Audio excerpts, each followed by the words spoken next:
Olá, touros, ursos de robôs! Bem-vindos à nossa análise panorâmica do fechamento dos mercados. Hoje, dia 17 de março, foi um dia, olha, de bastante tensão e algumas reviravoltas, e a gente vai agora destrinchar tudo o que movimentou o capital no pregão. E para começar, essa citação da Christina Hooper do Man Group captura com perfeição o sentimento do dia. Sabe, a incerteza geopolítica foi, sem dúvida, o principal motor por trás das decisões. E entender essa dinâmica é fundamental para conseguir navegar o cenário atual. Então, a nossa análise de hoje vai passar por 5 pontos principais. Primeiro, o tripé macro que ditou o ritmo do dia. Depois, como as bolsas fecharam ao redor do mundo. Os principais destaques entre os ativos. Claro, o cenário específico aqui no Brasil. E, por fim, o que ficar de olho para os próximos dias. Vamos lá!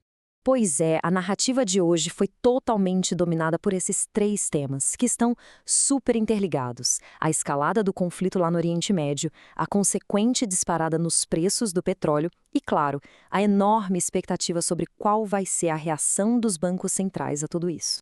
E o número que resume bem essa tensão toda é este aqui. O barril do petróleo tipo Brent fechando acima dos US$ 103. Segundo o broadcast, isso já representa uma alta acumulada de mais de 40% desde que o conflito começou. Um valor que, olhe, não é só um número, né? Ele reverbera por toda a economia global. Fontes como a CNBC estão apontando para os gatilhos por trás dessa alta. A gente tem as incertezas no Estreito de Hormuz, que é uma rota vital para o petróleo, ataques a infraestruturas de energia nos Emirados Árabes e também muitas dúvidas sobre a eficácia daquela coalizão que os Estados Unidos estão liderando para proteger navios. Para completar, a morte do chefe de segurança do Irã só colocou mais combustível nesse fogo. Isso tudo nos leva a uma questão que é, crucial. Com essa nova pressão de inflação vindo do preço da energia, o que os bancos centrais vão fazer? O mercado está com foco total no Fed e no nosso Copom. As decisões deles são iminentes e podem definir a direção dos ativos no curto prazo. Ok, então vamos ver como esse cenário todo se traduziu nos números de fechamento. O interessante é que, mesmo com toda essa tensão no ar, a reação dos mercados foi surpreendentemente mista, o que só mostra a complexidade do momento que a gente está vivendo. Bom, aqui está o mapa do dia. Nos Estados Unidos, tanto o S&P 500 quanto a Nasdaq mostraram resiliência, conseguiram fechar em alta. Europa também seguiu por um caminho positivo. Já na Ásia, o grande destaque foi a Coreia do Sul, com uma alta bem expressiva de mais de 1,6%, enquanto o Japão ficou ali no 0 a 0. E no Brasil, o nosso Ibovespa fechou com um ganho modesto de 0,30%, mas, acreditem, a história por trás desse número foi bem mais movimentada. Agora, vamos mergulhar nos destaques do pregão. O que rolou de mais importante nos setores de tecnologia e energia e como o mercado de moedas reagiu no meio de tudo isso. Em meio a esse cenário macro mais tenso, a gente teve uma história micro bem otimista. A conferência da NVIDIA, sabe, ela funcionou como um verdadeiro motor para o setor de tecnologia. Conforme reportado pela CNBC, o otimismo com os novos chips e parcerias acabou impulsionando não só gigantes como a Samsung, mas também montadoras.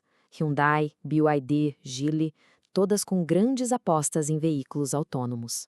E olha só que divergência clara que esse gráfico mostra pra gente olhando o desempenho do mês. O setor de energia já acumula ganhos de mais de 4%, claramente sendo empurrado pela crise. Enquanto isso, o S&P 500 está no negativo e o setor de consumo discricionário, que é bem mais sensível à economia, está amargando perdas de 2%.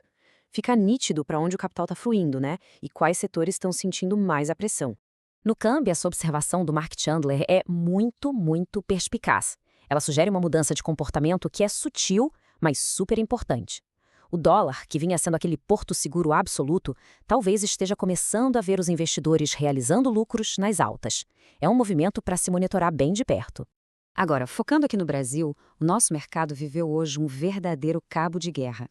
De um lado, fatores externos favoráveis, do outro, incertezas que surgiram no cenário doméstico.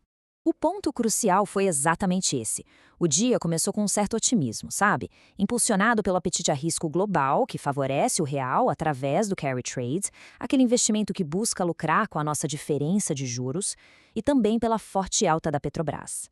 Só que, na reta final do pregão, a ameaça de greve dos caminhoneiros, que foi reportada pelo Exame, mudou completamente o cenário. Mas mesmo com todo esse ruído interno, no final do dia, o dólar conseguiu fechar em queda, cotado a 5,20. Essa performance mostra a força que os fatores externos positivos tiveram na maior parte do dia, com o real se destacando inclusive entre as moedas emergentes. Mas, como bem pontuou o Ricardo Ciumento, do BS2, em uma matéria do Broadcast, é preciso ter cautela. Essa recuperação não firma necessariamente uma tendência. Ainda assim, o nosso diferencial de juros, o famoso carry trade, continua sendo um colchão importante para amortecer os impactos de uma piora lá fora. E aqui está o catalisador da virada de humor no fim do dia. A notícia da possível greve teve um efeito, assim, imediato. O Ibovespa, que operava com ganhos bem mais expressivos, perdeu fôlego.